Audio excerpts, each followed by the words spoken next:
இன்றைக்கி ஃப்ளேவர்ஃபுல் டைமில் பீர்க்கங்காய் கூட்டு செய்ய போகிறோம். அதுக்கு பிஞ்சு பீர்க்கங்காயை வாங்கி அதை நல்லா கழுவிட்டு சின்ன சின்னதாக இந்த மாதிரி கட் பண்ணி எடுத்து வச்சுக்கிட்டேன். குக்கரில் பாசிப்பயிறு போட்டு நல்லா வாசம் வர அளவுக்கு வறுத்துக்கிட்டு கழுவிட்டு இதில் ஒரு டம்ளர் தண்ணி விட்டு ஒரு தக்காளி கட் பண்ணி போட்டு மூடி வச்சு ஒரு 4 விசில் விட்டு இறக்கிடலாம்.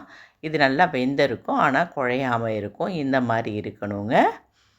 இந்த வீடியோவை ஃபுல்லாக பார்க்கணுன்னாக்கா நீங்கள் ஃப்ளேவர்ஃபுல் டைம் யூடியூப் சேனலில் பாருங்கள்.